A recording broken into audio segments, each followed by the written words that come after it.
Cool. Okay, all right. So, Jules, thank you for joining us today. So my first question really, because your story is a little bit different from some of the other teachers who teach in the studio who have gone through our yoga teacher training, but you found us a very different way. So can you tell us how you came to find us? Absolutely. It was about, I would say nearly like about 16 months ago, Yeah.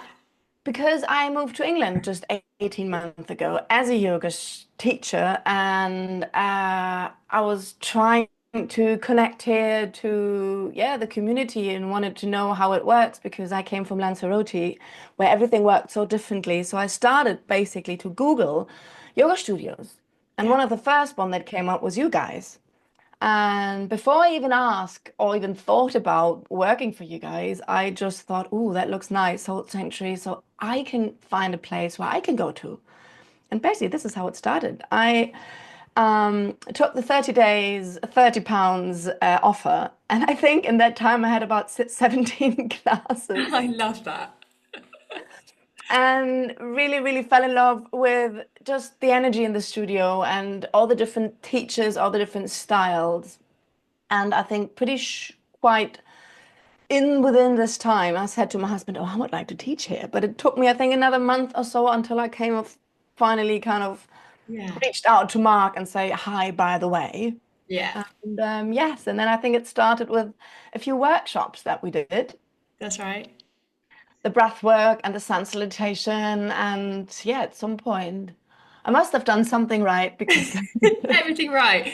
Yeah, I and remember because I wasn't there at the time because I had my little ones, but I remember Mark saying to me like, there's this lady called Jules. She's been a member, but she's already like such a huge part of the community. She knows everyone, everyone loves her. She's such a great fit for Soul Sanctuary. I know there's not really any space like on the schedule, but what can we do? And I was like, well, let's get her in, let's get a workshop on. And then when it's one of those things, you know what it's like when you've got the members at the studio, they really need to like love and trust and feel safe with the person that's teaching them. And I think that's what you feel at Soul Sanctuary. I think it's that like a real just trust that you're safe and you can just come as you are and it's just authentic.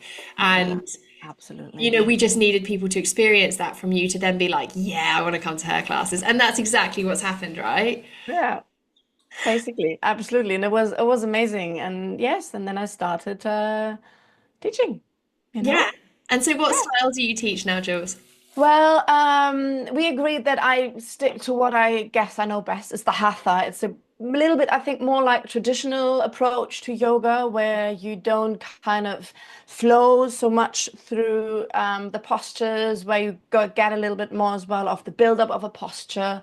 But on the other hand, I think it's not too technical either, because I definitely as well want to invite the people to have the safe space to feel that they can be who they are without needing to compare, without having this pressure to perform or do a specific pose in a certain way, that we can listen to their body, if that makes sense. Makes absolute sense. Is that because one of the questions I wanted to find out was how you came to yoga? And often we teach, don't we, from like a place of passion because that's what we needed. How did you come to yoga? What was that a similar story or? Funny enough, I think it's about 20 years ago. It's quite a long while ago, back in Lanzarote, where I lived for about 20 years as well. Um, that I was just curious. For me, yoga was always a little bit kind of, I was skeptical because it was the typical kind of, you need to sit there like this and say all the day. I had the totally wrong picture. But then again, back in Lanzarote, where there were not many opportunities. But I found this one yoga teacher. She had a lovely flat and the studio was in her house on the rooftop overlooking the bay of the biggest beach in Lanzarote. So that was already kind of, I need to go there. Yeah. And I figured out, because back when I was younger, I did ballet, I did jazz dance. So from the body, like the flexibility I had, but so I went in there much more with this head of I need to perform, and I overdid so many of the postures. I mean, even she even pointed out, "Oh, look at Flexi Jules, look at her." And it took me quite a while before I understood that it's not about the performance. And so the postures are kind of, yeah, I was basically just looking over what she's doing and just trying to copy. I didn't get yet the body connection. But what then really hooked me was her shavasana. She always played 15 minutes on her piano. And I was lying there on the floor, sometimes laughing, sometimes crying, most of the time basically just floating. Mm. And that was basically it. And for a few years, I only did that until I was pregnant. And I started as well Tai Chi and more yoga. And then I started to understand a little bit more as well about the body and things like that. And then I had a break, and it took me another, I would say, 5 years before I came back to yoga. And I think that was just after my dad died, that I somehow needed to find, yeah, a soul sanctuary. I needed to find a space for me. And I started unconsciously find this peace in gentle movements and meditation, sitting there staring at the sea, focusing on my breath. And then I started the yoga practice again, basically. And so you did your teacher training, like where was that? How did that come about? That was as well a thing. I first looked at teacher training when Lennox, he's now 8, when he was just after he was born. The only problem was on Lanzarote, there was none in-person yoga teacher training. There was one offered on another island, but it would have meant for me, like, every other weekend, travel back and forth for, I don't know, like 6 months. And I said, that's impossible. Yeah. So I needed to basically let it go. And someone just said, okay, let's trust life, things, stuff come. And yeah, stuff came. I was pregnant again with our second child. And after she was born, another friend, she contacted me and said, Jules, do you know that we tried to form a group to make a yoga teacher training here in Lanzarote? And I said, like, what? And I looked into it. It was a beautiful little school, or not quite as little as I thought. It's called Om Shanti in Spain. But if they had a group big enough, and big enough, it was only, I think, 10 people we needed to find, they would send a teacher to Lanzarote over the period of 10 months. And we would have like one intense weekend, and the rest would be we had lots of thick books to learn from. It was lots of theory, lots of philosophy. So it was kind of really dive deep into it. And yeah, this is how it happened. And the whole thing at the end took 2 years, Yeah. whole teacher training. But just before the end of the first year, COVID hit in. Mm. So there was lockdown, and especially we in Lanzarote, we really were not allowed even to go out. And this is when all of a sudden they said, okay, the second year will be online. And I said, like, what? Yoga online? Kind of, nah. Somehow it didn't feel right. And I had quite a difficult time, the idea of letting go of the part 2 of the teacher training to make it 500 hours. But I don't know how they did it because in less than a month, they built up a beautiful, huge platform. And honestly, the second year, even it was online, was so much more full of information. We had like 4 times active training, but active practice. We had one-to-one calls with the teachers. They had it all set up in modules where you could, for me, even good because it was all in Spanish, so I could even kind of review the videos and stop and translate everything. So it Yeah. was it was amazing. It is amazing, and this is the thing I think is often when people are looking to do their teacher training, the question that they ask is, but how can you do that online? But it's amazing actually. I mean, they're right in the sense that there is nothing quite like an in-person contact. Like we can't swap one for the other. But what Yeah. I would say is the amount that you can get online is quite incredible in terms of connection, in terms of personal growth, spirituality. Like, you're right. We need to let go of, like, but it has to be this way. Because what I often find and what I say to people is, if you're in a position where you can do an in-person training, of course do it. But if it's a case of not doing a training at all, or doing an in-person training, most people will go, well, I can't make those dates, so then I can't do it. And I'm like, if you open your mind to the online, like it is magic. And the proof's in the pudding because, like with all trainings, but you can give people the same information. It's what somebody does and takes with it and how hard they work and how much they make use of those one-to-one calls that means that they come out of the training like wanting to teach or not. And it's okay not to teach. I'm sure some people on your course, like some people just do it for self-development, but you've come out a really strong teacher and it's that passion as well, isn't it? Yeah, it's absolutely. I mean, even it was the same for me because when I started, I just wanted to get deeper into the knowledge of the postures because I've injured my shoulder by overdoing because as I am very flexible, it doesn't necessarily always is a good thing. So I overdid very often the postures. I had tendonitis, I think this is how you call it, in my shoulder, and I had lower back pain. And in the pregnancy, I kind of dislocated my hip, and I was really looking for my own benefits because I remembered how much I kind of healed and transformed in the time after my dad passed away. And I wanted somehow to integrate this more into my life. It was all going hand in hand as well with my husband, that we both have more this kind of holistic approach in life in general, looking as well. So on that there yoga fitted in perfectly because yoga was in that moment much less of the practical physically part. Mm. It was understanding how how we work as a human being, how we talk to ourselves, and this is why I was interested in. And they had such a wide, yes, they're so different. We have one teacher for breath work, one teacher just for the physical asana part. We have one, and she was amazing, Kali Raquel. She has like three doctor titles, and she knows Sanskrit, and she speaks like eight languages or something. And she lived in India for so long, and but she could explain like the most complex part of the Indian philosophy in a language that I could understand, you know. And then we had another one for the positive psychology and the relaxation. So it was such, yeah, it was a life changer. It was for me not just the tr teacher training, and this is why. But at the end of the first year, I noticed I want more, and I had the feeling already I wanted to start to give. Yeah.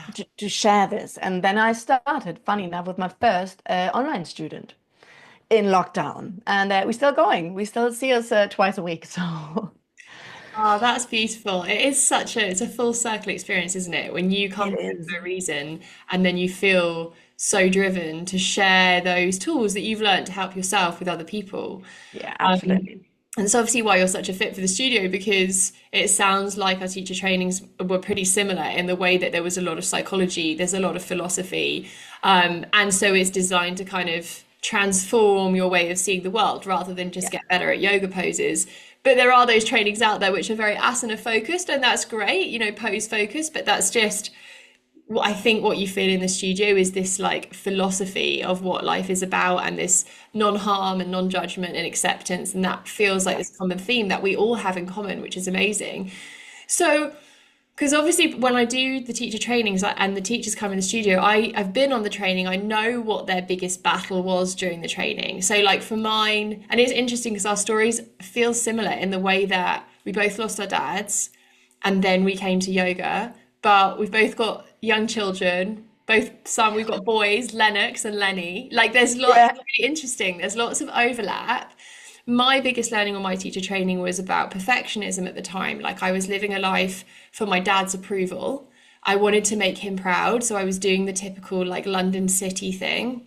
He then and disappeared. He passed away. And so I had to try and figure out kind of like who I was and what I liked and to see the world in a kinder, less judgmental, less critical, like less threatening way, really. And that's what yoga gave me. So was that similar for you? What was your biggest outtake from your training?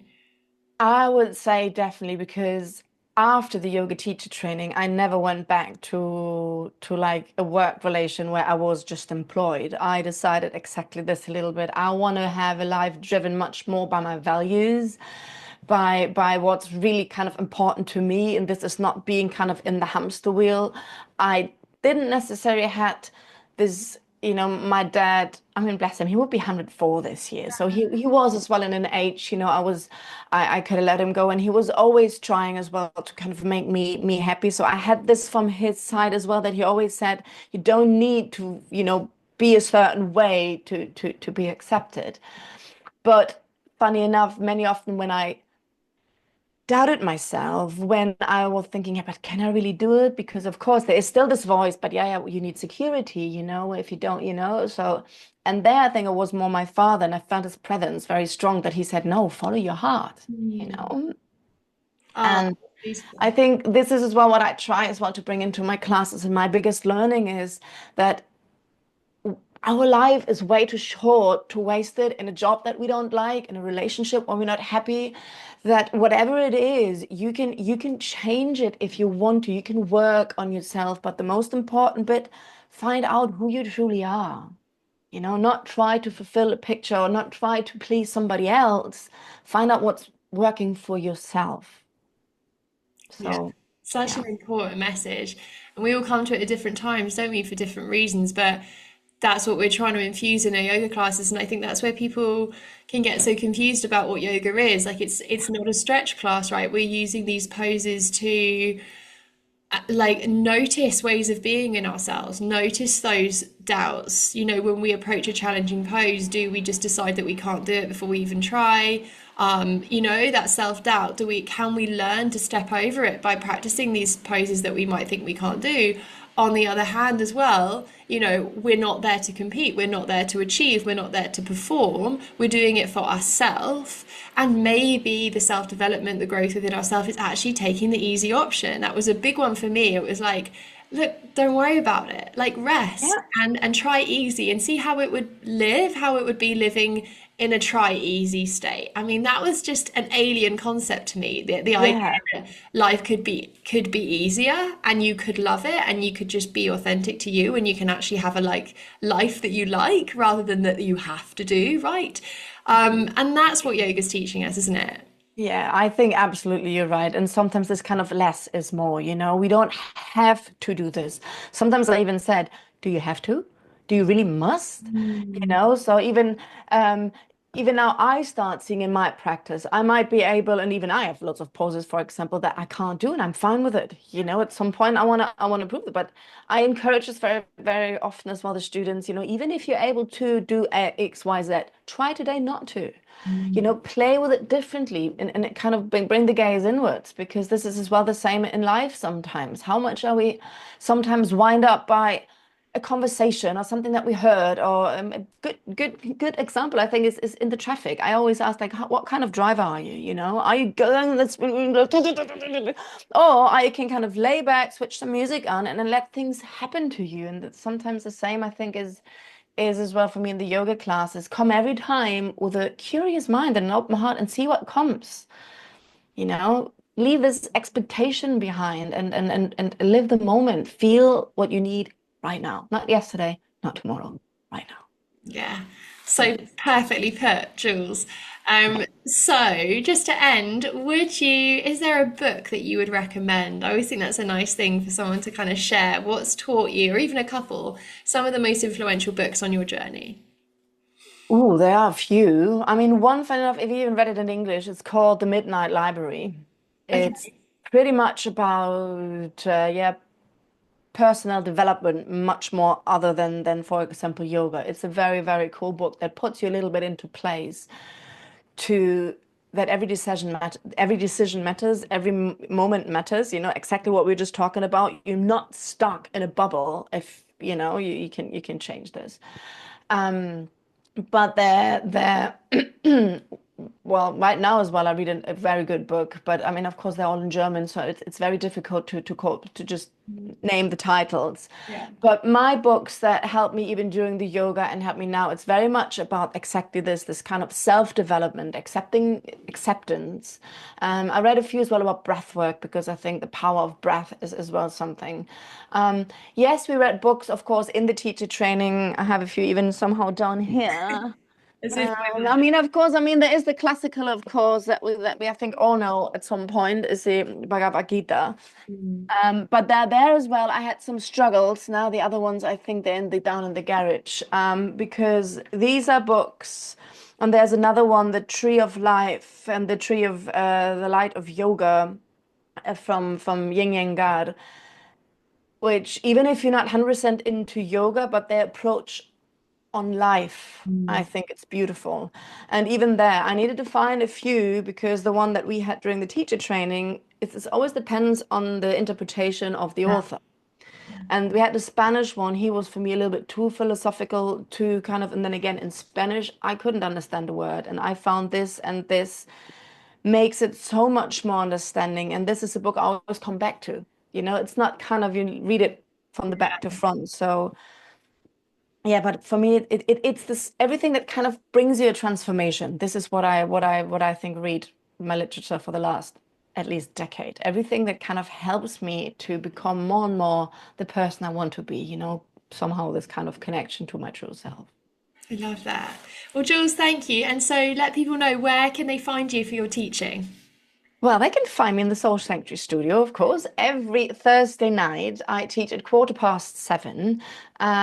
There might be some changes for my Friday night classes. I have there in, every other Friday as well, so every fortnight at 7:15 as well. But I think we right now, anyway, in the process of Okay, adapting these yeah. classes. But they're live streamed as well, aren't they? So people can join online. And you teach online as well, right, yourself? I do teach online, yes. Even though right now what I have is only one-to-one students, so I have private students that I work with, and I'm building up online courses as well. Unfortunately, this is everything is in German for now. For now. But So, whoever would like to learn German and yoga, well, sign up. yeah. Or Sign as up. well, share this with your German audience because it's nice for them to hear about your story. So it's good just to let everyone know where to find you. But yeah, we're Yeah. very lucky to have you. Very proud to say that you're part of the studio. And yeah, come and see Thank Jules you very, so very much. soon. Thank you, Yeah. Jules.